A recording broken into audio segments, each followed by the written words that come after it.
Hi, this is Regina White Favors with Toxic Encounters book. So I have the very last topic that I want to discuss, and it is feeling like property. And I explore this concept in chapter 2 of the book. The book is titled Toxic Encounters: Why People Pursue Rebound Relationships, Part 1, and it is part 1 of a 3-part series. So, with feeling like property, I know all of us have had some sort of exposure or some sort of experience with feeling like we are being taken advantage of, taken for granted, not appreciated, right? And we might easily translate that as feeling like that we're just property to the individual that we are with. And sometimes one thing doesn't have anything to do with the other, and sometimes it really does. I mean, if you are in a relationship where you are doing all of the work, whether you are a male or a female, a woman or man, and you're doing all of the work, you are bringing home the majority of the pay. You are also doing the household responsibilities, and you just feel like you're not as appreciated as you should be, considering that you are both equal partners in a relationship, and you feel like that maybe the person only has you around because you are useful in the way that you are useful. And whenever you put anything on the level of usefulness, it almost always relate to property, in the same way that we may be able to use a car or use a chair or use a hammer or use a plate or use a spoon, a fork, or knife, right? We find those items useful because they are useful. And we wouldn't necessarily change our perspective of, we're not going to change our perspectives of a spoon and how we use a spoon, or we're not going to change our perspectives of a knife and how we use a knife. But sometimes we feel like that knife, we feel like that spoon, we feel like that fork in the relationship, that we are only useful for the item as it is intended. And sometimes women have always voiced this as a concern, that I'm only good for, my husband only uses me for sex. We never talk. We never have a conversation. We never do anything outside of the bedroom. We never go out to the movies or anything. And and the only time he really wants me is when he wants to use me for sex. So it's like people put you in this category. A man could say the same thing about a woman, not necessarily just about sex, or he could include sex, but a lot of times men complain about being used for finances. The fact that he has money, and that's all the woman wants. She doesn't want to talk. She doesn't even want to have sex anymore. All she cares about is his money. And so whenever you put someone in that kind of category, that they can only be used for what you believe they should be used for, it's hard to change your mind and your belief system about the person. If the person is only good for sex, that's how you frame the person. If the person is only good for money, that's how you frame the person, and you are unwilling to see them in a different light. And so that's what feeling like property means for certain people, because they feel like you like their partners are unwilling to see them differently. Sure, we might have started our relationship with sex, but hey, we're not doing that now. Well, it shouldn't be about that now. It should be about us coming together, trying to build our lives together. But sometimes people don't want to do that. That however the way they got you is the way they want to keep you. They're not willing to change their minds about anything else. So feeling like property has many connotations. We can really go to town with the concept, but I don't want to go too far off. I really want to relate it to the romantic relationship, of course, and then another concept, which is a property concept called squatter. So I'm going to read the questions and then add some analysis. Have you ever felt like property in a romantic relationship? And then, does your partner's ex-girlfriend or ex-boyfriend feel like a squatter in your core relationship? So again, when we are discussing the romantic relationship, there always be some challenges, some things that we have to endure. We have to problem solve. A lot of times relationships don't work because of a lack of problem solving. We do not have a true skill set when it comes to regulating emotions. We are told what to do by our parents and how to act. But then when we become adults, it's almost hard. We almost find it, kind of difficult to regulate our emotions. But when you are feeling like property in a relationship, it has a lot to do with your inability to resolve a particular problem. So you're saying to your partner, you are only using me for sex. Well, the first thing you often want to do as a preliminary strategy to resolving the problem is to withhold sex. But withholding sex then has its consequences, because if you can't withhold too long, because then it becomes a manipulative strategy. I mean, really, when you begin to think about, okay, I'm going to withhold sex, you are already manipulating the situation. And so then if you continue to withhold sex, it's only going to make the person resentful, angry, hostile, and then it's going to turn into a toxic relationship. And then the person is going to eventually step out of the relationship, cheat, and cheating always means exit, cheat with some kind of partner, a rebound partner, or even an ex-girlfriend or an ex-boyfriend, to resolve that immediate concern about sex, and then return to the relationship. And so then what happens is you are so busy trying to withhold sex to the point that you are not actually resolving the problem. Why is it that the person only sees you as property in this regard? Why is it that they only want to have sex with you and not get to know you? What happened at the very beginning of the relationship? How did you frame yourself? Because no one can frame you without your cooperation. No one can use you without your help.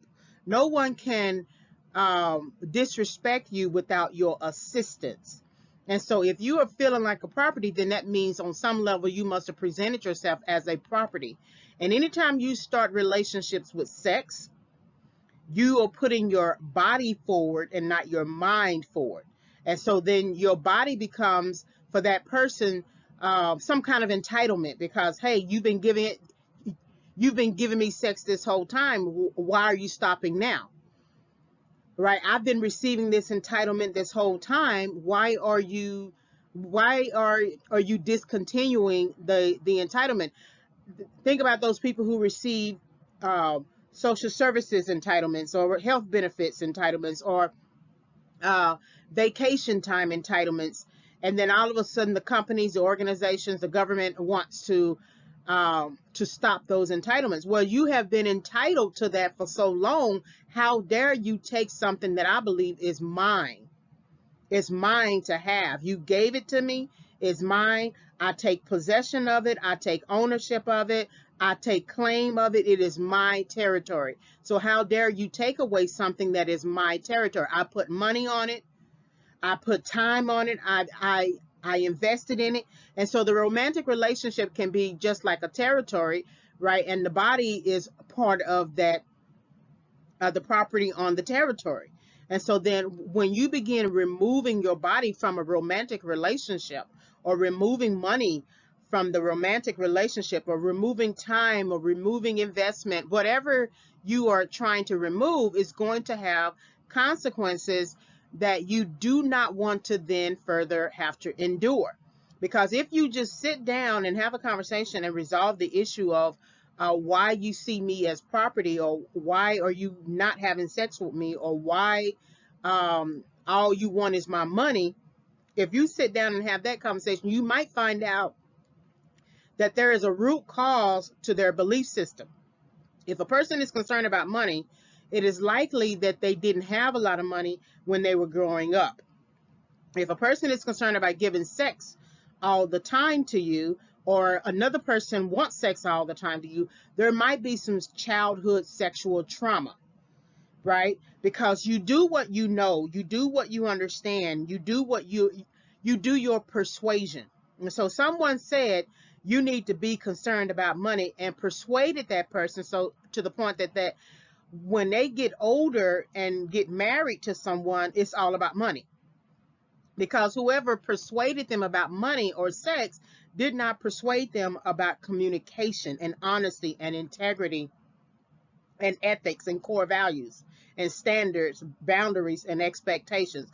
They didn't school them on that information. So people can only treat you the way that they know how to treat you, as well as the way that you permit them to treat you, and as well as the way you permit yourself to treat you.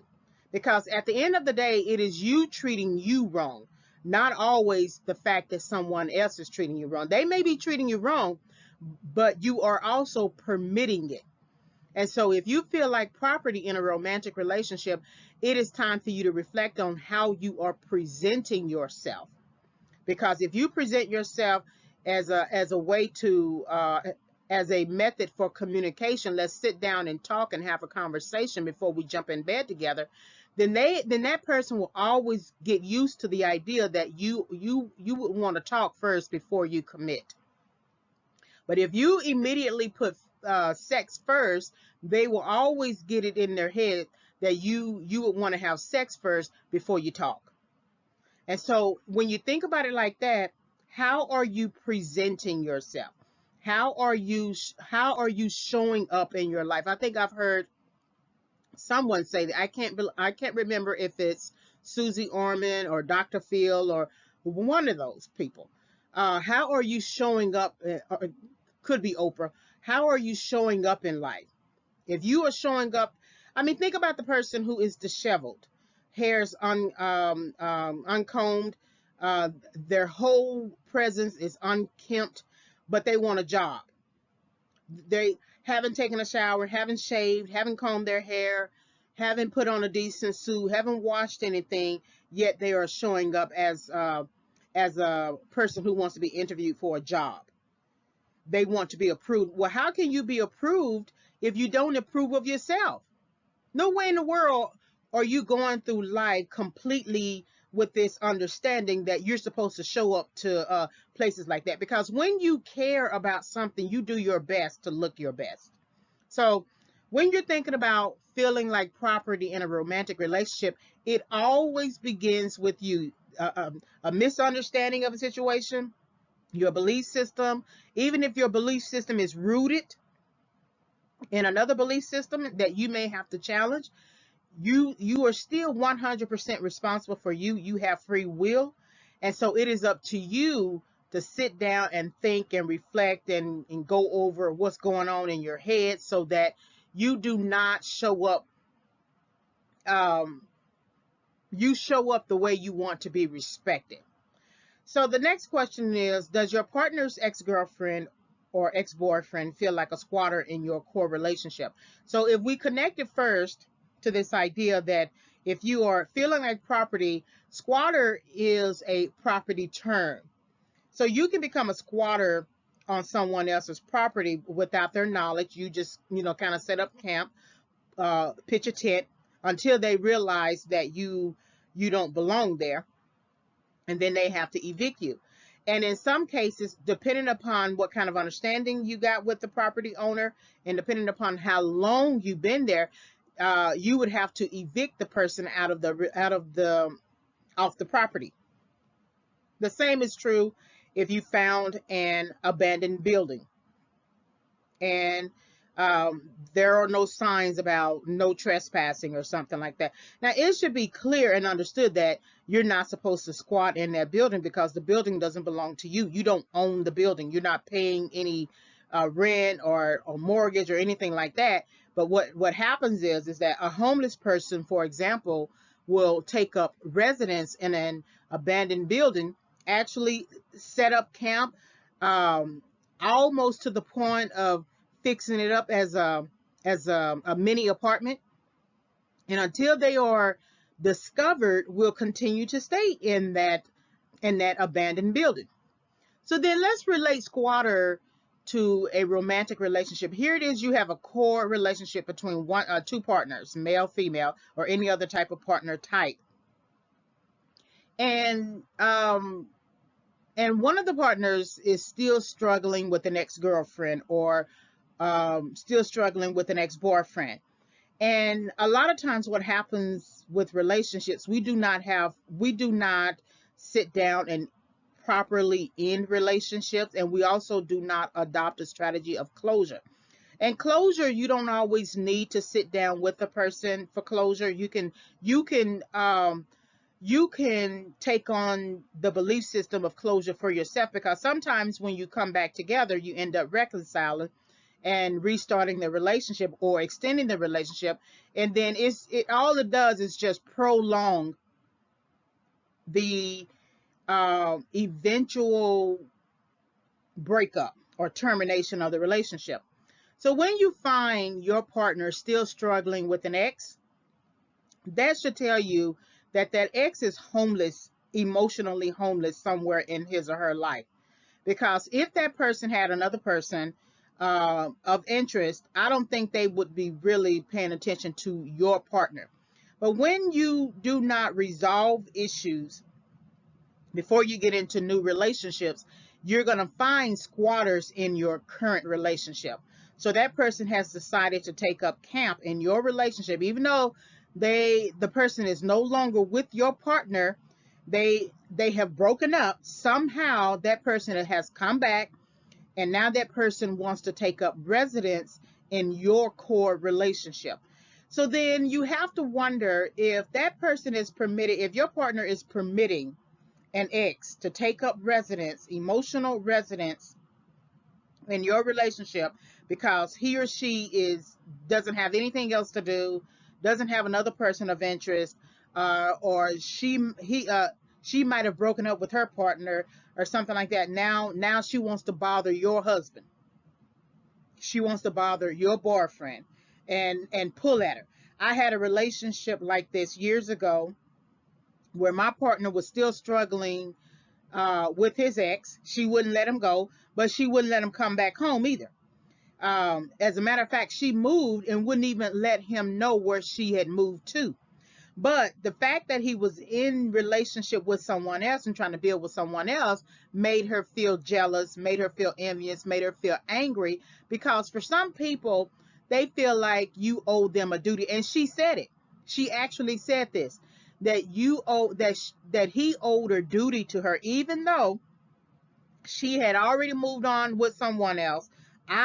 He had moved on with me, but there was no stability, because as long as she wanted to come in and out of my relationship with my partner, there would never be any stability. And so a lot of times that has a lot to do with the person, the ex-partner, what kind of emotional stability they got, what issues they have with emotional regulation. And then it always goes back to the concept of entitlement. Do they feel entitled? And if they feel entitled to a relationship with someone that they are no longer in a relationship with, then you have to look at the other areas of their life where they feel entitled. And a lot of times when people feel entitled and can't get their way, they begin to pout. They begin to cry. They begin to yell. Sometimes they might use physical violence, but their goal is to get their way. That person is very dangerous. See, the squatter is just as dangerous as well, because they will defend the property that they don't even own. They may have a gun, they may have a knife, right? Because if you get another squatter in the same abandoned building, you're going to find two people fighting over territory that they don't even own. So then when you take it to the romantic relationship context, this is what happens when you have triangulated relationships where one partner, an ex-partner is trying to come back and forth into another relationship, and the man is pitting two women against each other, and so they end up fighting over territory that they don't own. Because even if there is a marriage on the books, The fact that the man is putting up with and entertaining the ex coming in and out of his relationship with someone else should tell you that the wife doesn't really own or symbolically own her husband. Because why would you need to continue going back and forth into dead relationships? That relationship is no longer in existence. It's dead. So when you're thinking about the squatter, um, you're going to have to emotionally evict. And the thing is, which two people, which one represents the squatter?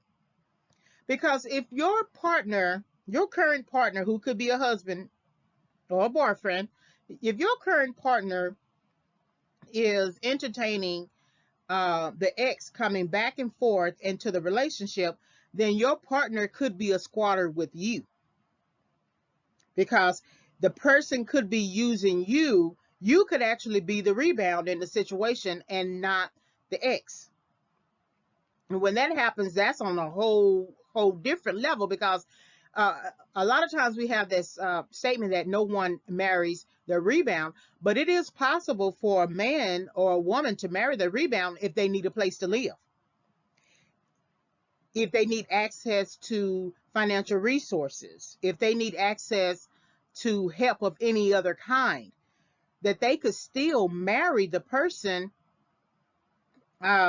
even if they are still in love with someone else.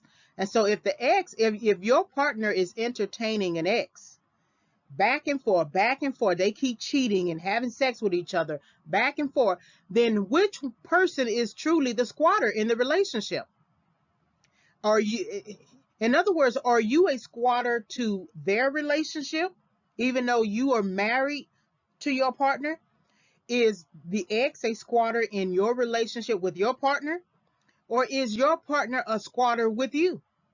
And that gets very dangerous, because many of people have uh, used some form of violence to push their agenda. And this gets tiring. It burns out. You can't live like that. You cannot live like you're the squatter or property in a relationship, that you're not really in a relationship. And that's why people really need to resolve issues that they have with partners, ex-partners, before they engage someone else, because it could turn deadly very quickly.